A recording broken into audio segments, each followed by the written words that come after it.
முதலாம் தரத்திற்கான கல்வி சீர்திருத்தம் திட்டமிட்டபடி தொடரும் ஜனாதிபதி தெரிவிப்பு. மகா சங்கத்தினருக்கு எதிராக முன்னெடுக்கப்படும் திட்டமிட்ட அவதூறு, சிஐடியில் முறைப்பாடு. 31,000 புதிய வீடுகள். யாழ்ப்பாணத்தில் ஜனாதிபதியால் தேசிய வீடமைப்பு திட்டம் ஆரம்பம். அனூர் அரசு ஆட்சிக்கு வந்து ஒருவரிடம் கடந்தும் ஒரு தமிழ் அரசியல் கைதியையும் விடுதலை செய்யவில்லை. குரலற்றவர்களின் குரல் அமைப்பு சுட்டிக்காட்டு. விமலின் சத்தியகிரகம் நிறைவு. அரசு ஊழியர்களுக்கான பண்டிகை முற்பணம் அதிகரிப்பு. அயலக தமிழர் தின நிகழ்வை நாங்கள் வரவேற்றாலும் வடபகுதி மீனவர்களின் நலனும் அதில் உள்வாங்கப்பட வேண்டும் என்ன மாலம் தெரிவிப்பு. தரம் 6 கல்வி சீர்திருத்தங்கள் 2027 வரை ஒத்திவைப்பு. வாகனங்கள் மீது தாக்குதல் நடத்திய மோட்டார் சைக்கிள் செலுத்துனர் கைது. அடுத்த வாரம் இலங்கை வரும் சர்வதேச நாணய நிதியத்தின் பிரதிநிதிகள் குழு. தமிழக வணிகர்களை வடகிழக்கு மாகாணங்களில் முதலிடுவதற்கு ஊக்குவியுங்கள். தமிழக அரசிடம் கெனேடிய எம்பி வலியுறுத்தல். முன்னாள் ஜனாதிபதி மஹிந்த ராஜபக்சவை சந்தித்தார் அமெரிக்க தூதுவர் ஜூலி சங். புதிய கல்வி மறுசீரமைப்பு செயல்முறையின் கீழ் 6ஆம் தரத்திற்கான சீர்திருத்தங்களை 2027 ஆண்டில் ஆரம்பிக்க எதிர்பார்ப்பதாக ஜனாதிபதி தெரிவித்தார். ஜனாதிபதி அலுவலகத்தில் இன்று பிற்பகல் பிரதமர் கலாநிதி ஹரிணி அமரசூரிய மற்றும் ஆசிரியர் தொழிற்சங்க பிரதிநிதிகளுடன் நடைபெற்ற கலந்துரையாடலின் போதே ஜனாதிபதி இதனை தெரிவித்தார். அரசாங்கம் ஆரம்பித்துள்ள புதிய கல்வி மறுசீரமைப்பு செயல்முறை குறித்து இங்கு ஆசிரியர் தொழிற்சங்க பிரதிநிதிகளுக்கு தெளிவுபடுத்திய ஜனாதிபதி முதலாம் தரத்திற்கான மறுசீரமைப்பு பணிகள் திட்டமிட்டபடி முன்னெடுக்கப்படும் என குறிப்பிட்டார். அதேவேளை கற்றல் தொகுதிகளை தயாரிப்பதில் நிலவும் பிரச்சினைகள், ஆசிரியர் பயிற்சிகளில் ஏற்படும் தாமதம் மற்றும் தொழில்நுட்ப சிக்கல்களை தவிர்த்துக் கொண்டு 6ஆம் தரத்திற்கான கல்வி மறுசீரமைப்புகளை 2027 ஆண்டில் ஆரம்பிக்க திட்டமிட்டுள்ளதாகவும் அவர் சுட்டிக்காட்டினார். கல்வி மறுசீரமைப்பு செயல்முறை ஒன்றின் அவசியத்தை ஏற்றுக்கொள்வதாகவும் புதிய கல்வி மறுசீரமைப்புகளின் போது அரசாங்கத்துடன் இணைந்து செயற்பட தயாராக இருப்பதாகவும் தெரிவித்தனர். மேலும் மாகாணங்களுக்கு இடையிலான ஆசிரியர் இடமாற்றங்கள், பதவி உயர்வுகள், சம்பள முரண்பாடுகள் மற்றும் அதிபர் சபையில் நிலவும் பிரச்சினைகள் குறித்தும் இந்த கலந்துரையாடலில் விரிவாக கவனம் செலுத்தப்பட்டது. பாராளுமன்ற வளாகத்தில் போதைப்பொருள் மதுபானம் மற்றும் சிகரெட் பயன்படுத்தும் ஊழியர்களுக்கு எதிராக கடுமையான நடவடிக்கை எடுக்க சபாநாயகர் ஜெகத் விக்ரமரத்ன தீர்மானித்துள்ளார் என்ற தலைப்பில் வெளியான செய்தி அடிப்படையற்ற பொய்யான செய்தி என சபாநாயகர் வலியுறுத்தியிருப்பதாக இலங்கை பாராளுமன்ற செயலகம் தெரிவித்துள்ளது. அத்துடன் சபாநாயகர் ஜெகத் விக்ரமரத்ன ஊழியர்களுக்கு எதிராக கடுமையான நடவடிக்கை எடுக்குமாறு எந்த ஒரு சந்தர்ப்பத்திலும் இலங்கை பாராளுமன்றத்தின் எந்த ஒரு அதிகாரிக்கும் அவ்வாறான ஆலோசனைகளையும் வழங்கவில்லை என்றும் இலங்கை பாராளுமன்ற செயலகம் குறிப்பிட்டுள்ளது. அதே நேரம் உணவரை பகுதிக்குள் சில ஊழியர்கள் ரகசியமாக மதுபானம் மற்றும் சிகரெட் பயன்படுத்துவதாக தகவல் கிடைத்ததை அடுத்து சபாநாயகர் இது தொடர்பான ஆலோசனையை வழங்கியிருப்பதாக வெளியாகியிருக்கும் செய்தி பொய்யானது என்றும் அவ்வாறான சூழ்நிலை உருவாவதற்கு இடமளித்தமை தொடர்பில் சபாநாயகர் பாராளுமன்றத்தின் உயர் அதிகாரிகளை குற்றம் சாட்டியிருப்பதாக வெளியாகியிருக்கும் தகவல்கள் எந்தவிதமான அடிப்படையற்ற பொய்யான தகவல்கள் என்றும் பாராளுமன்ற செயலகம் மேலும் வலியுறுத்தியுள்ளது. அரசு ஊழியர்களுக்கு வழங்கப்படும் வரும் பண்டிகை முற்பணத்தை 15,000 ரூபாவாக அதிகரிப்பதற்கு அமைச்சரவை அனுமதி வழங்கியுள்ளது. தற்போது நடைமுறையுள்ள தாபன விதிக்கோவை ஏற்பாடுகளுக்கு அமைய அரசு ஊழியர் ஒருவர் தைப்பொங்கல், ரமலான், சிங்கள மற்றும் தமிழ் புத்தாண்டு, வெசாக், தீபாவளி, நத்தார் போன்ற பண்டிகைகளுக்காகவும், சிவனொளிபாதமலை தரிசனம் மற்றும் ஹஜ் கடமை போன்ற ஜாத்திரிக பயணங்களுக்காகவும் 10,000 ரூபாவை முற்பணமாக பெற்றுக்கொள்ள முடியும். இந்த முற்பண தொகையானது எவ்வித வட்டியுமின்றி 8 மாத தவணைகளில் மீள அறவிடப்பட்டு வருகின்றது. இந்த நிலையில் குறித்த முற்பண தொகையை 15,000 ரூபாவாக அதிகரிப்பதற்கு 2026 ஆண்டுக்கான பாதீட்டு திட்டத்தின் மூலம் முன்மொழியப்பட்டிருந்தது. அதற்கமை அரசு ஊழியர்களுக்கு வழங்கப்பட்டு வரும் பண்டிகை முற்பணத்தை அதிகரிக்க அமைச்சரவை அனுமதியை வழங்கியுள்ளது.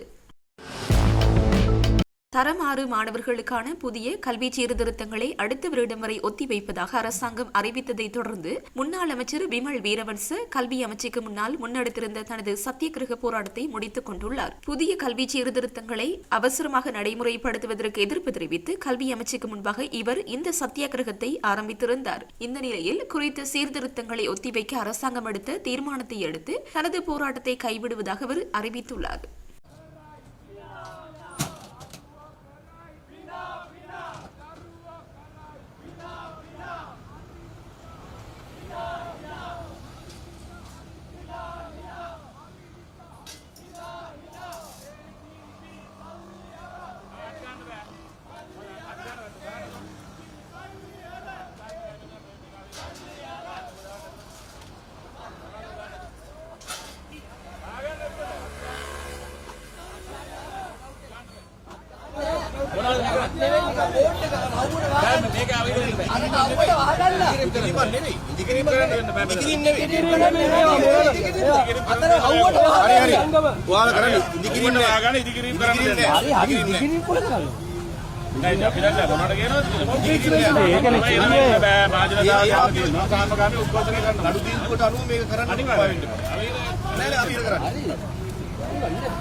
இலங்கையின் 2026ஆம் ஆண்டு வரவு செலவு திட்டத்தின் கீழ் வடக்கு, கிழக்கு மற்றும் நாடு முழுவதும் உள்ள குறைந்த வருமானம் பெறும் குடும்பங்களுக்காக 31,318 புதிய வீடுகளை நிர்மாணிக்கும் தேசிய வேலை திட்டம் எதிர்வரும் 16ஆம் தேதி ஜாழ்ப்பாணத்தில் ஆரம்பித்து வைக்கப்பட உள்ளது. வீடமைப்பு, நிர்மாணத்துறை மற்றும் நீர்வளங்கள் பிரதி அமைச்சர் டி.பி. சரத் இந்த விடயத்தின் விவரங்களை வெளியிட்டார். இந்த திட்டத்தின் விவரங்களை வெளியிட்டார். யாழ்ப்பாணம் சாவகச்சேரி பிரதேச செயலக பிரிவுக்குட்பட்ட மீசாலை கிராம உத்தியோகத்தர் பிரிவில் ஜனாதிபதி அனுரகுமார திசாநாயக்க தலைமையில் இந்த ஆரம்ப விழா நடைபெற உள்ளது. அன்றைய தினமே யாழ் குடா நாட்டில் வீடற்ற 500 குடும்பங்களுக்கு புதிய வீடுகளை கட்டுவதற்கான முதற்கட்ட காசோலைகள் வழங்கி வைக்கப்பட உள்ளன. வடக்கு மற்றும் கிழக்கில் யுத்தத்தினால் இடம்பெயர்ந்த மக்களுக்காக முதற்கட்டமாக 2500 வீடுகள் கட்டப்படும். ஒவ்வொரு வீட்டிற்கும் 2 மில்லியன் ரூபாய் நிதி ஒதுக்கீடு செய்யப்பட்டுள்ளது. இது 3 தவணைகளாக வழங்கப்படும். குறைந்த வருமானம் பெறும் குடும்பங்களுக்காக நாடு முழுவதும் அனைத்து மாவட்டங்களையும் உள்ளடக்கிய வகையில் 13,347 வீடுகள் நிர்மாணிக்கப்பட உள்ளன. அரசாங்க ஊழியர்களுக்காக 1000 வீடுகளும்,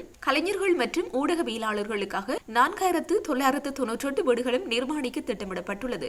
கொழும்பு மற்றும் அதன் புறநகர் பகுதிகளில் பணியாற்றும் காவல்துறை அதிகாரிகளுக்காக நகர அபிவிருத்தி அதிகார சபையினால் நிர்மாணிக்கப்பட்ட ஹாபர் வியூ வீடமைப்பு தொகுதியில் 350 வீடுகளை கொள்வனவு செய்ய அமைச்சரவை அனுமதி அளித்துள்ளது. இந்த வீடமைப்பு திட்டத்திற்காக இந்திய அரசாங்கம் ஒரு வீட்டிற்கு 1 மில்லியன் ரூபாய் வீதம், இலங்கை அரசாங்கம் ஒரு வீட்டிற்கு 2 மில்லியன் ரூபாய் வீதமும் நிதியை ஒதுக்கியுள்ளதாக பிரதியமைச்சர் தெரிவித்தார். தேசிய வீடமைப்பு அபிவிருத்தி அதிகார சபை இந்த திட்டத்தின் கீழ் 18,229 வீடுகளை நிர்மாணிக்கும் பொறுப்பை ஏற்றுள்ளது. இதேவேளை டிட்பா சூறாவளியினால் சேதமடைந்த வீடுகளுக்கான புனரமைப்பு பணிகள் இந்த திட்டத்திற்கு இணையாக தனியாக முன்னெடுக்கப்பட்டு வருவதாகவும் அவர் மேலும் குறிப்பிட்டார்.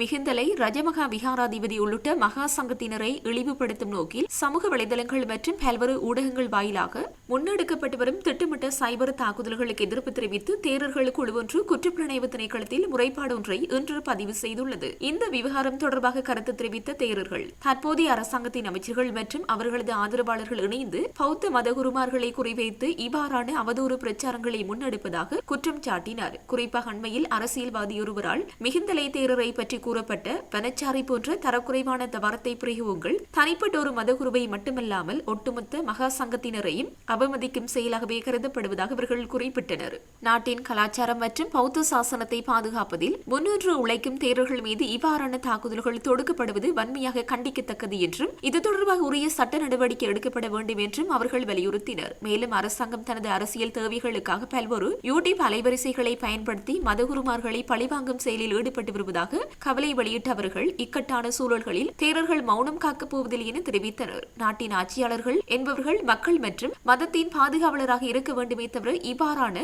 அவமதிப்புகளை கண்டும் காணாமல் இருக்கக்கூடாது என்றும் சுட்டிக்காட்டினர். இந்த பிரச்சினை குறித்து நாட்டின் மகாநாயக்க தேரர்களும் ஒன்றிணைந்து குரல் கொடுக்க வேண்டியது காலத்தின் கட்டாயம் எனவும் குற்றப்புலனாய்வு திணைக்களம் இந்த முறைப்பாட்டின் மீது பாரபட்சமற்ற விசாரணைகளை முன்னெடுத்து உண்மைகளை குற்றவாளிகளை கண்டறிய வேண்டும் எனவும் அவர்கள் அக்கோரிக்கையில் குறிப்பிட்டுள்ளனர். பத்திரமுல்லை தியன உயனவிற்கு அருகில் பயணித்துக் கொண்டிருந்த சில வாகனங்கள் மீது மோட்டார் சைக்கிளில் வந்த நபர் ஒருவர் தனது கையில் இருந்த ஆயுதம் போன்ற உபகரணத்தை கொண்டு தாக்கும் காணொளி சமூக வலைதளங்களில் பரவி வருகின்றது. நேற்று மாலை இடம்பெற்ற இச்சம்பவத்தை அடுத்து தாக்குதல் நடத்திய சந்தேக நபரான மோட்டார் சைக்கிள் செலுத்துனரை வெளிக்கடை போலீஸ் நிலைய உத்தியோகத்தர்கள் பின்தொடர்ந்து சென்று குறுகிய நேரத்திற்குள் கைது செய்துள்ளனர். சந்தேக நபரால் சுமார் 4 வாகனங்களுக்கு சேதம் விளைவிக்கப்பட்டதாக தகவல்கள் வெளியாகியுள்ளன. கைது செய்யப்பட்டவர் ராகம பிரதேசத்தைச் சேர்ந்த 29 வயதுடைய நபராவார் என்பதுடன் அவர் இன்று நீதிமன்றத்தில் முன்னிலைப்படுத்தப்பட்டுள்ளார். சந்தேக நபர் தொடர்பிலான மேலதிக விசாரணைகளை வெலிக்கடை போலீசார் மேற்கொண்டு வருகின்றனர். தற்போது ஆரம்பிக்கப்பட்டுள்ள தரம் 6ஆம் தரத்திற்கான கல்வி சீர்திருத்தங்களை மீண்டும் மீளாய்வு செய்து 2027ஆம் ஆண்டில் ஆரம்பிப்பதற்கு அமைச்சரவை தீர்மானித்துள்ளது. எவ்வாறாயினும் 1ஆம் தரத்திற்கான கல்வி சீர்திருத்தங்கள் இந்த ஆண்டு எவ்வித மாற்றமுமின்றி நடைமுறைப்படுத்தப்படும் என அமைச்சரவை தீர்மானங்களை அறிவிக்கும் ஊடகவியலாளர் சந்திப்பில் கலந்து கொண்டு அமைச்சர் கலாநிதி நலிந்த ஜெயதீச தெரிவித்தார். சர்ச்சைக்குரிய தரம் 6 ஆங்கில கற்றல் தொகுதி தொடர்பாக குற்றப்புலனாய்வு திணைக்களம் மற்றும் கல்வி அமைச்சு முன்னெடுத்த விசாரணை அறிக்கைகளின் முடிவுகளின் அடிப்படையில் அதற்கு பொறுப்பு கூற வேண்டிய அதிகாரிகளுக்கு எதிராக தேசிய கல்வி நிறுவனத்தின் நிர்வாக சபை ஒழுக்காற்று நடவடிக்கை எடுக்க உள்ளதாக அவர் இங்கு குறிப்பிட்டார். அதற்கமைய மனிதவள மேம்பாடு, உட்கட்டமைப்பு மேம்பாடு மற்றும் நிர்வாக சீர்திருத்தங்கள், மதிப்பீடு மற்றும் மதிப்பாய்வு நடவடிக்கைகள், பாடத்திட்ட மேம்பாடு, பொதுமக்களுக்கான விழிப்புணர்வு மற்றும் ஊக்குவிப்பு ஆகிய 5 முக்கிய தூண்களின் அடிப்படையில் குறித்த கல்வி சீர்திருத்த நடவடிக்கைகள் முன்னெடுக்கப்படும் என அமைச்சர் மேலும் தெரிவித்தார்.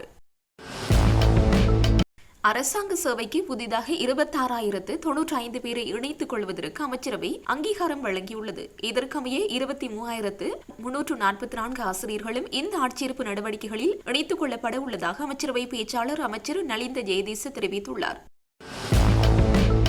அனூர் அரசு ஆட்சிக்கு ஒரு வருடம் கடந்தும் ஒரு தமிழ் அரசியல் கைதியையும் விடுதலை செய்யவில்லை என குரலற்றவர்களின் குரல் அமைப்பு சுட்டிக்காட்டியுள்ளது. இன்றைய தினம் யாழ் ஊடக மையத்தில் நடைபெற்ற ஊடக சந்திப்பின் போது இவர்கள் இவ்வாறு தெரிவித்தனர். அவர்கள் மேலும் தெரிவிக்கையில், முருகையா கோமகன், குரலற்றவரின் குரல் அமைப்பினுடைய ஒருங்கிணைப்பாளர். நீண்ட காலமாக தடுத்து வைக்கப்பட்டுள்ள தமிழ் அரசியல் கைதிகளுடைய விடுதலை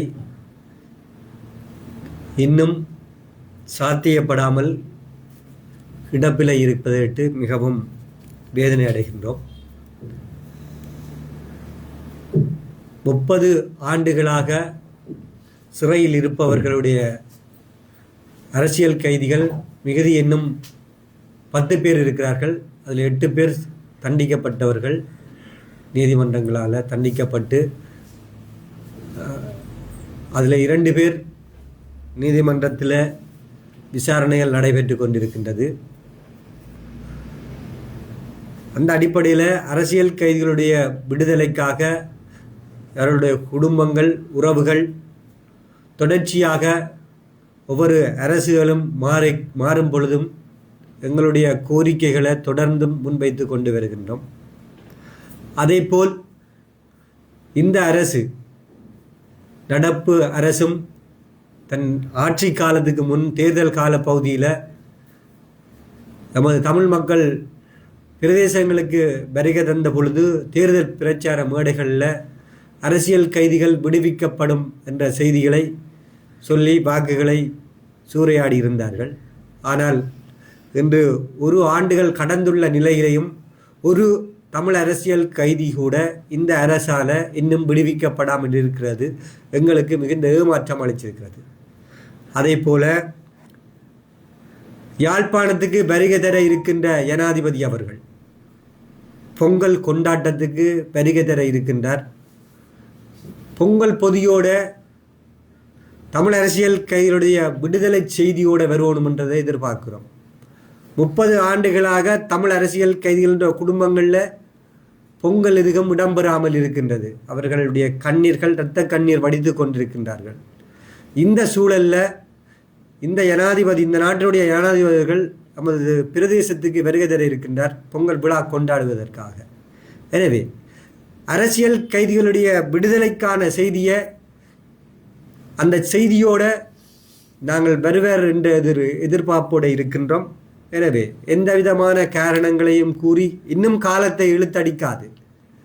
கடந்த காலங்களில் ஜேவிபி இயக்கமாக செயற்பட்ட உங்களுடைய அரசு அதிகாரத்தில் இருக்கின்ற ஒவ்வொருவரும் எவ்வாறு இந்த நாட்டில் கிளர்ச்சியை ஏற்படுத்தி இருந்தீர்கள், அடக்குமுறைக்கு எதிராக ஆயுதம் தூக்கி போராடினீர்கள் என்பதின் வரலாறு நன்கு எல்லோருக்கும் தெரியும். நீங்கள் எவ்வாறு விடுதலை செய்யப்பட்டிருந்தீர்கள், ஒரு நீதி பொறிமுறை கூடாக எல்லோரும் விடுவிக்கப்பட்டிருந்தது. இந்த நாட்டில் இந்த சம்பவம் நிகழ்ந்த சம்பவத்தை தான் மீண்டும் கேட்கிறோம். இந்த நாட்டில் நடந்த தமிழ் மக்களும் விடுதலைக்கு ஆக போராடின இனம். அந்த வகையில் அதன் பெயரில் கைது செய்யப்பட்டிருக்கின்ற தமிழ் அரசியல் கைதிகள் உடனடியாக விடுவிக்கப்பட வேண்டும் என்பது எங்களுடைய பிரதான கோரிக்கையாக இருக்கின்றது.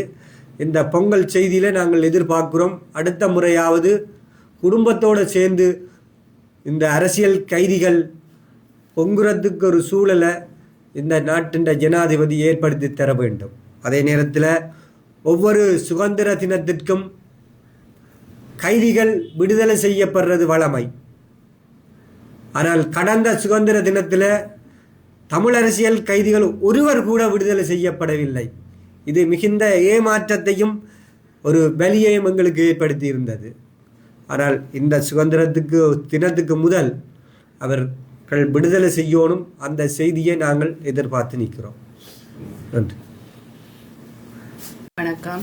30 வருஷம் ஆசிரியர் இருக்கிற விக்னேஸ்வரநாதன் பார்த்திபண்ட தங்கச்சி வாகினி கதைக்கிறேன். 30 வருஷமாக ஏமாற்றப்பட்டு கொண்டிருக்கிற எனது சகோதரன் விடுதலையாவார் என்ற எண்ணி எனது தாய் தந்தை எல்லாரும் இறந்த சூழ்நிலையிலையும் நான் இப்போ எத்தனை அம்மா இறந்து 3 வருஷமாக கேட்டுக்கொண்டிருக்கிறேன். நானும் அண்ணாவை பொது மன்னிப்பில் விடுங்கோண்டு வார ஜனாதிபதிட்டு எல்லாம் அம்மா அப்பா மண்டாடி கேட்டு கடிதங்கள் அது எழுதல் எல்லாம் கொடுத்தேன். நான் இப்போ இவர்கிட்ட மண்டாடி கேட்டு எத்தனையோ கடிதங்கள் எல்லாம் அனுப்பி இவருக்கு ஒரு பொது மன்னிப்பு கொடுங்கோ. 30 வருஷம் இவர் இந்த 31ஆம் தேதி வந்தால் 30 வருஷம் முடிஞ்சு 31வது வருஷம் தொடங்குது. அப்போ கொடுத்து உங்களுக்கு போதே இல்லையா?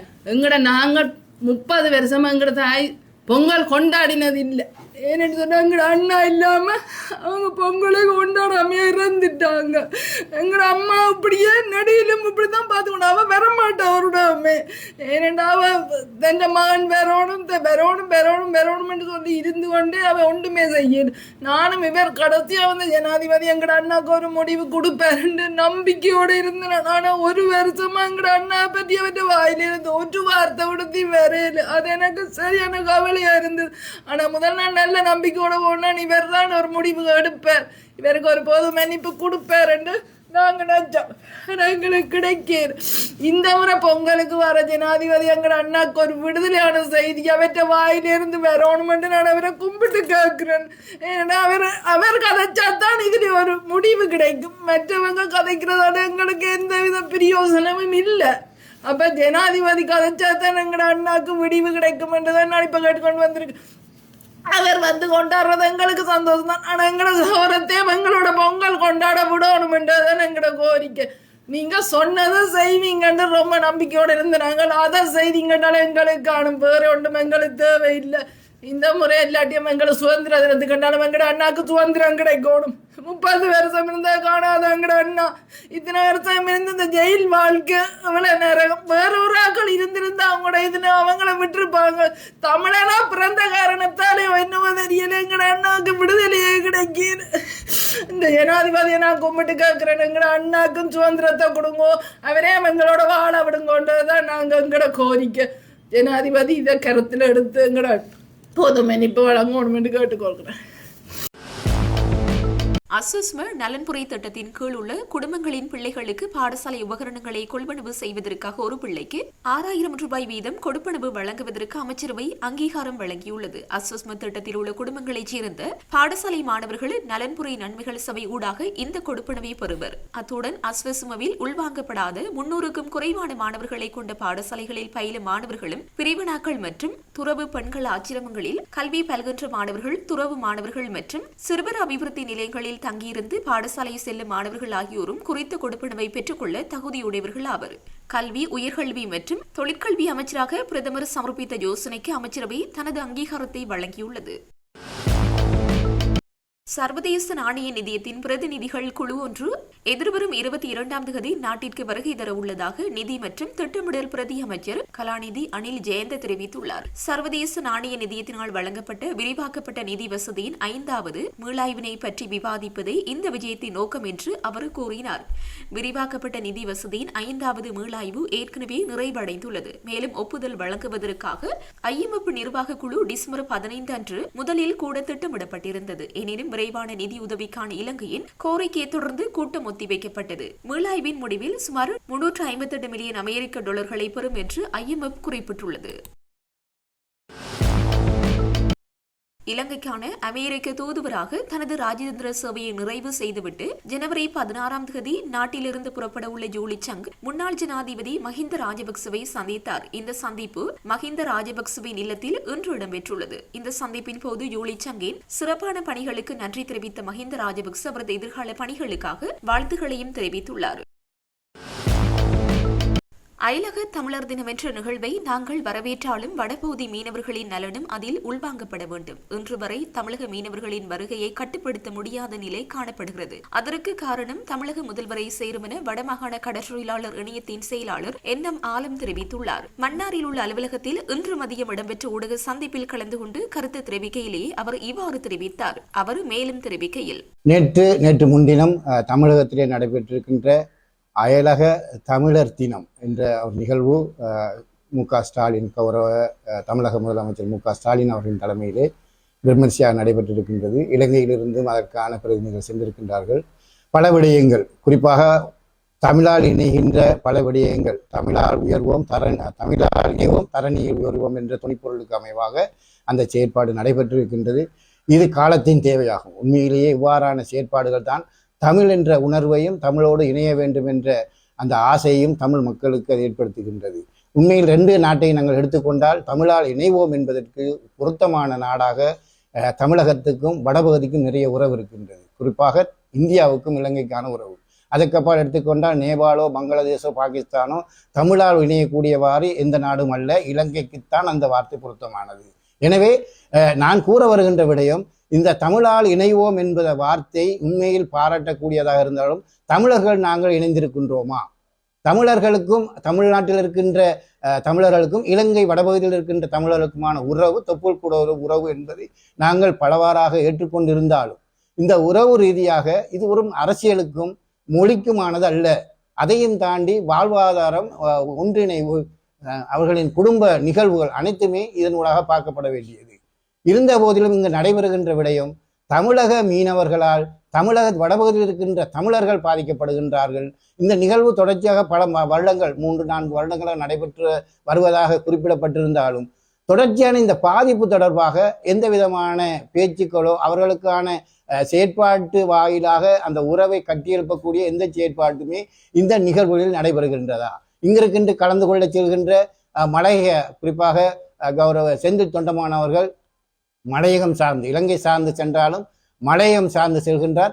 மலையகம் சார்ந்த விஷயங்களை அவர் முன்னிலைப்படுத்துகின்றார். வடக்கு சார்ந்த மீனவர்களோ வடக்கில் இருக்கின்ற மக்கள் தொடர்பாக பேசுவதற்கு அச்சப்படுகிறார் அல்லது அதை பேசாமல் தவிர்த்து வருகின்றார். எனவே இலங்கையிலிருந்து செல்கின்ற பிரதிநிதியை நாங்கள் இலங்கை பிரதிநிதியாக பார்க்கின்றோம். எனவே அவர் இங்கிருக்கின்ற விடயங்களை முன்னிலைப்படுத்த வேண்டும். இந்த விடயத்திலே தமிழகம் செய்கின்ற அயலக தமிழர் தினம் என்ற அந்த சொல்லை நாங்கள் வரவேற்றாலும் வடபகுதியில் இருக்கின்ற மீனவர்கள் நலனும் அதில் உள்வாங்கப்பட வேண்டும்.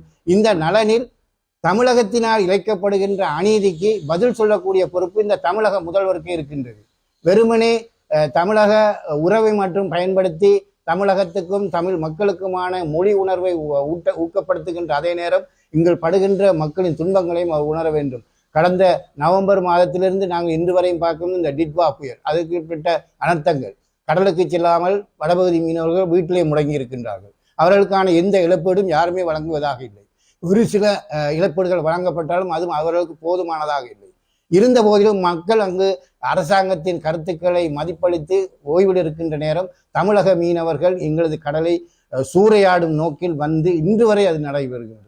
வெறுமனே ஓரிரு படகுகள் கைது செய்யப்பட்டாலும் அவர்களின் வருகை இன்று வரை கட்டுப்படுத்த முடியாமல் இருக்கின்றது. இந்த கட்டுப்படுத்த முடியாததுக்கான முழு காரணமும் தமிழக முதல்வரே ஆகும். ஏனெனில் அவர்தான் இந்த தொழிலை ஊக்குவிக்கின்றார் என்று வடபகுதி வீரர்கள் 100% கூறி வருகின்றார்கள். நேற்றைய தினம் கூட எங்களது வடமாகாண இணையத்தின் பிரதிநிதி கூறியிருந்தால், இந்த முதல்வர் நினைத்திருந்தால் இந்த தொழிலை நிறுத்தி இருக்கலாம். அங்கிருக்கின்ற மீனவர்களை வடபகுதி கடலுக்கு செல்லாது என்ற அழுத்தத்தை அவர் கூறியிருக்கலாம். அதற்கப்பால் அந்த படகுகள் அனைத்தும் அவர்கள் சார்ந்த உறுப்பினர்களாக இருக்கின்ற, குறிப்பாக பார்க்க போனால் திமுக அல்லது அதிமுக 2 சார்ந்த மக்கள் பிரதிநிதிகள், அதாவது அந்த மக்கள் சார்ந்த பிரதிநிதிகள் சொல்லும்போது அங்கே எம்எல்ஏ என்று சொல்லக்கூடிய அந்த பதவி நிலை இருப்பவர்களின் படகுகள் தான் நிறையவே இருக்கின்றதாக நாங்கள் அறிகின்றோம்.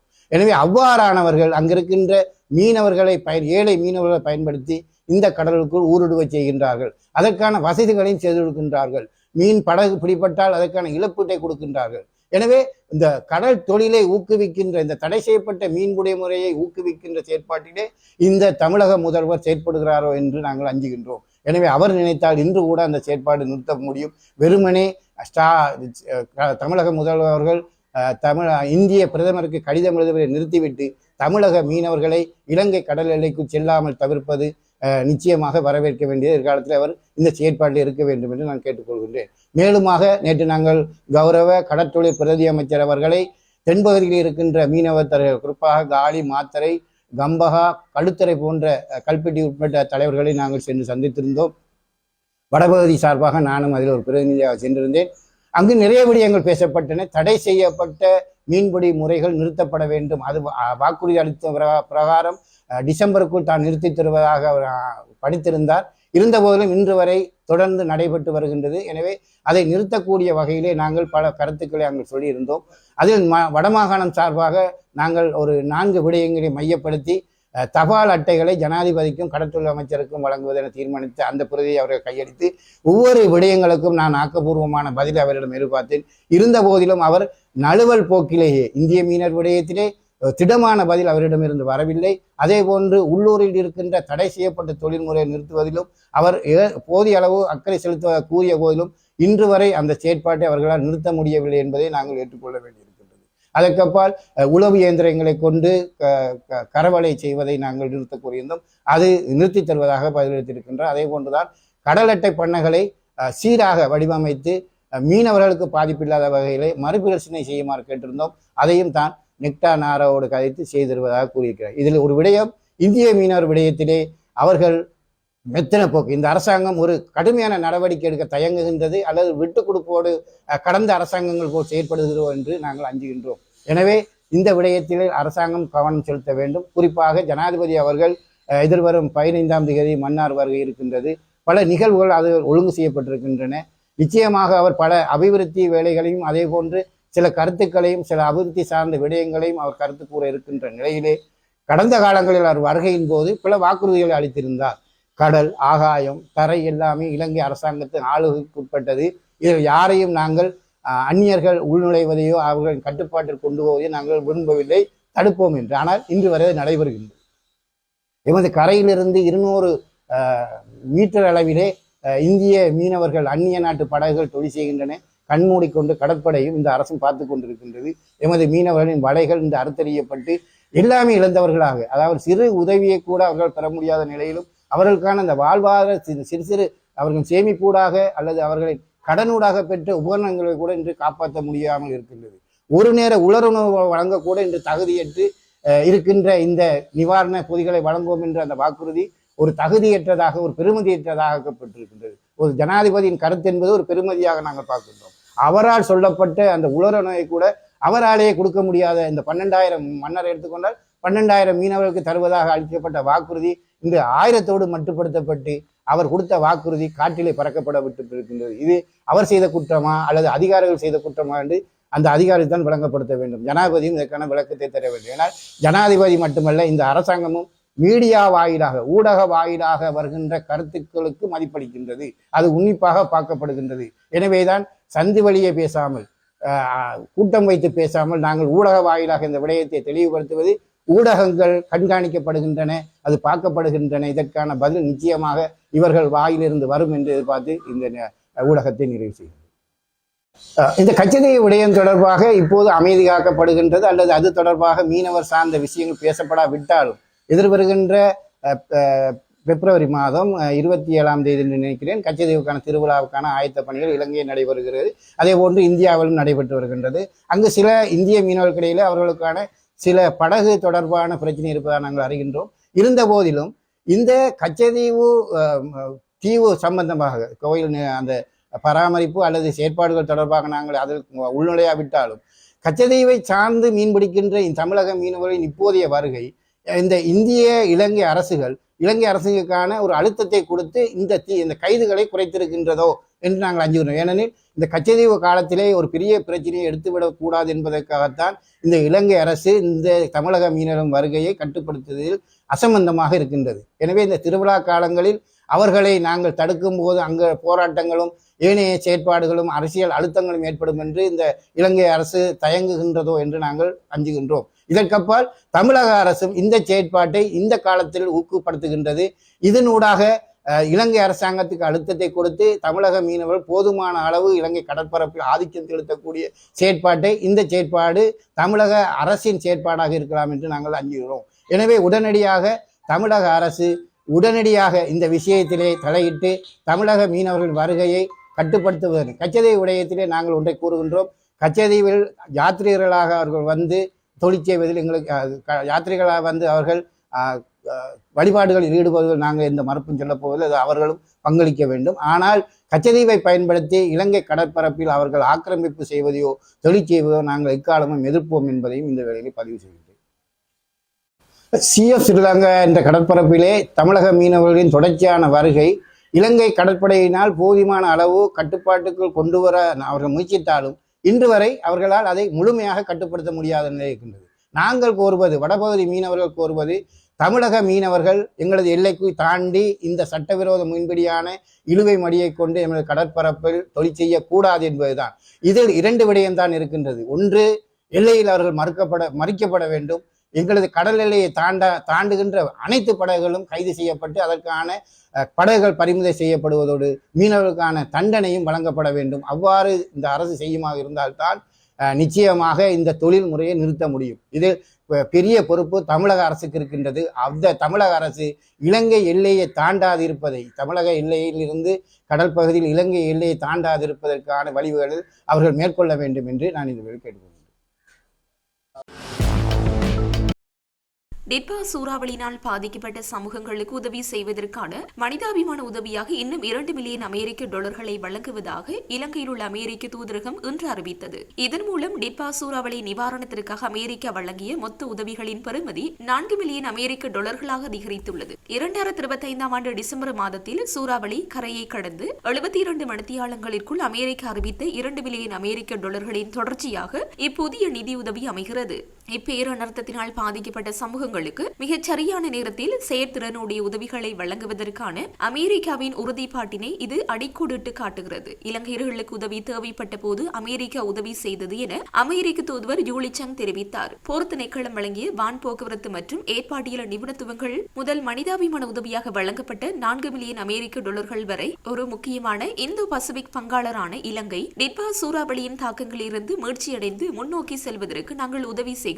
இதுபோன்ற பேரனர்த்தங்கள் சமூகங்களையும் வாழ்வாதாரங்களையும் சீர்குலைக்கின்றன. மக்களும் பொருளாதாரங்களுக்கு முன்னோக்கி செல்வதற்கு தேவையான ஸ்திரத்தன்மைக்கு பங்களிப்பு செய்வதில் அமெரிக்கா தொடர்ந்து ஈடுபட்டுள்ளது என அவர் மேலும் தெரிவித்தார். அம்பாறை, பதுளை, கம்பகா, கேகாலை, புத்தளம் மற்றும் ரத்னபுரி உள்ளிட்ட இலங்கையின் மிகவும் பாதிக்கப்பட்ட மாவட்டங்களிலும் மற்றும் மத்திய மாகாணத்தில் உள்ள தோட்டப்புறங்களிலும் வாழும் சமூகங்களில் மேற்கொள்ளப்படும் நிவாரணம் மற்றும் ஆரம்பகால மீட்பு பணிகளுக்கு அமெரிக்க உதவிகள் பயன்படுத்தப்பட்டுக் கொண்டிருக்கின்றன. அவசர உணவு மற்றும் சமையலறை உபகரணங்கள் மற்றும் சுகாதார பாவனை பொருட்களை உள்ளடக்கிய பொதிகள் போன்ற அத்தியாவசிய பொருட்கள் மற்றும் மணல் மூட்டைகளை அமைப்பதற்கான சாக்குப்பைகள் போன்ற வெள்ளத்தை தணிப்பதற்கான பொருட்கள் என்பன இவ்வுதவிகளுள் உள்ளடங்குகின்றன. வெள்ளத்தால் பாதிக்கப்பட்ட சமூகங்கள் சுத்தமான குடிநீரை அணுகுவதற்கும் தாய்மார்களுக்கும் பிள்ளைகளுக்கும் அத்தியாவசிய ஊட்டச்சத்தினை வழங்குவதற்கும் மற்றும் தங்குமிடங்களில் பாதுகாப்பான மற்றும் குழந்தைகள் தங்குவதற்கு உகந்த இடங்கள் இருப்பதை உறுதி செய்வதற்கும் இவ்வுதவிகள் பங்களிப்பு செய்கின்றன. வெள்ளத்தால் பாதிக்கப்பட்ட கிராமப்புற மற்றும் தோட்டப்புற பகுதிகளில் அடிப்படை உட்கட்டமைப்பு வசதிகளை புனரமைப்பதன் மூலமும் வடிகாலமைப்பு வசதிகள் மற்றும் சிறிய அளவிலான நீர்ப்பாசன கட்டமைப்புகளை மேம்படுத்துவதன் மூலமும் குடும்பங்கள் உள்ளூர் உணவு உற்பத்தி மற்றும் பொருளாதார நடவடிக்கைகளை மீண்டும் ஆரம்பிக்கும் வண்ணம் வாழ்வாதார உதவிகளை வழங்குவதன் மூலமும் சமூகங்கள் இப்பேரனர்த்தத்தின் பாதிப்புகளிலிருந்து மீண்டு வருவதற்கு அமெரிக்கா வழங்கும் உதவிகள் பங்களிப்பு செய்கின்றன. பாதிக்கப்பட்ட சமூகங்களுக்கு உதவிகள் விரைவாகவும் செயற்திறனுடனும் கணக்கு காட்டும் பொறுப்புடனும் சென்றடைவதை உறுதி செய்வதற்காக உலக உணவு திட்டம் மற்றும் வேர்ல்ட் விஷன் போன்ற நம்பகமான அமைப்புகள் அமெரிக்காவின் உதவி திட்டங்களை நடைமுறைப்படுத்துகின்றன. டிட்பா சூறாவளியினை தொடர்ந்து உருவாகி வரும் தேவைகளை இலங்கை தொடர்ந்து மதிப்பீடு செய்கையில் உருவாகி வரும் முன்னுரிமைகளுக்கு உதவி செய்வதற்கான வழிகளை ஆராய்வதற்காக இலங்கை அதிகாரிகளுடன் அமெரிக்கா நெருக்கமாக இணைந்து பணியாற்றிக் கொண்டிருக்கிறது. யாழ்ப்பாணத்தில் வேக கட்டுப்பாடு இழந்த வாகனம் வீதியோரமாக இருந்த பஸ் நிலையத்துடன் மோதி விபத்துக்குள்ளாகியுள்ளது. குறித்த வாகனத்தில் பயணித்தவர்கள் தொடர்பில் தகவல் எதுவும் தெரியாத நிலையில் விபத்துக்குள்ளான வாகனத்தை போலீசார் எடுத்துச் சென்றுள்ளனர். யாழ்ப்பாணத்திலிருந்து பருத்தித்துறை நோக்கி வேகமாக பயணித்த குறித்த வாகனம் நீர்வேலி கந்தசுவாமி கோவில் கண்மித்த சந்தி பகுதியில் வேக கட்டுப்பாடு இழந்து பஸ் நிலைய கட்டடத்துடன் மோதி விபத்துக்குள்ளானது. குறித்த வாகனம் விபத்துக்குள்ளான நிலையில் காணப்படுவதாக கோப்பாய் போலீசாருக்கு கிடைத்த தகவலின் அடிப்படையில் சம்பவ இடத்திற்கு சென்ற போலீசார் விசாரணை முன்னெடுத்ததுடன் விபத்துக்குள்ளான வாகனத்தையும் மீட்டு போலீஸ் நிலையம் எடுத்துச் சென்றுள்ளனர். வாகனம் தொடர்பிலும் வாகனத்தில் பயணம் செய்தவர்கள் தொடர்பிலும் போலீசார் விசாரணைகளை முன்னெடுத்துள்ளனர்.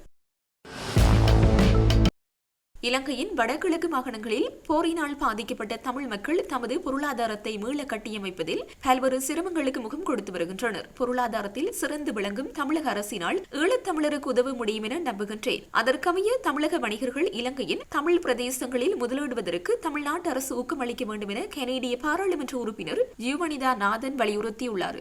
உலகளாவிய ரீதியில் புலம்பெயர்ந்து வாழும் தமிழர்களை ஒன்றிணைக்கும் வகையில் தமிழக அரசினால் சென்னையில் ஏற்பாடு செய்யப்பட்டிருந்த அயலக தமிழர் மாநாட்டில் கலந்து கொண்டு உரையாற்றுகையிலேயே யாழ்ப்பாணத்தை பூர்வீகமாக கொண்ட கனேடிய பாராளுமன்ற உறுப்பினர் ஜுவனிதா நாதன் மேற்கண்டவாறு குறிப்பிட்டார். அங்கவர் மேலும் கூறியதாவது: தமிழ்நாடு பொருளாதார செயற்பாடுகளில் எடுத்துக்காட்டாகவும் மிகவும் சிறப்பாகவும் வளர்ந்து வருகிறது. அதை சாத்தியமாக்கி கொண்டிருக்கின்ற அரசாங்கத்திற்கு பாராட்டுக்களை சொல்லிக் கொள்வதுடன் இலங்கையின் வடகிழக்கு மற்றும் கிழக்கு மாகாணங்களில் போரினால் பாதிக்கப்பட்ட தமிழ் மக்கள் தமது பொருளாதாரத்தை மீண்டும் கட்டமைக்க பல சிரமங்களை எதிர்நோக்கி வருகின்றார்கள். பொருளாதாரத்தில் சிறப்பாக இருக்கும் தமிழ்நாட்டின் அரசினால் ஈழத்தமிழருக்கு உதவ முடியும் என நான் நம்புகின்றேன். அதற்காக வளமும் தமிழ்நாட்டில் உண்டு. தமிழக வணிகர் இலங்கையில் தமிழ் பிரதேசங்களில் முதலிடுவதற்கு தமிழ்நாட்டு அரசு ஊக்கமளிக்க வேண்டும் என்பதை இந்த நேரத்தில் கேட்டுக்கொள்ள விரும்புகின்றேன். இதன் மூலம் போரினால் பாதிக்கப்பட்ட தமிழ் மக்கள் தங்கள் பொருளாதாரத்தை கட்டியெழுப்ப முடியும் என்பதுடன் அதன் மூலம் தமிழ்நாடும் நன்மைகளை அடைய முடியும். இதற்கான செயல்பாடுகளில் உதவுவதற்கு கனேடிய தமிழர்கள் உட்பட அனைத்து புலம்பெயர் தமிழ் சமூகங்களும் தமிழ்நாட்டு அரசுடன் இணைந்து செயற்பட முன்வரும் என்பதில் எந்த ஐயமும் இல்லை. தமிழர்களாக உலகம் முழுவதும் நாம் அனைத்து வகையிலும் வளர்ந்து கொண்டிருக்கும் இந்த நேரத்தில் இப்படியான நிகழ்வுகள் நிலவும் தலைமுறையருக்கு கடத்த வேண்டிய தேவையும் பொறுப்பும் ஒவ்வொரு புலம்பெயர் தமிழர்களுக்கும் உண்டு. அதை அவர்கள் சிறப்பாக செய்து வருகின்றனர். அதற்கு தமிழ்நாடு அரசு தொடர்ந்தும் தனது பங்களிப்பை மேற்கொள்ள வேண்டும்.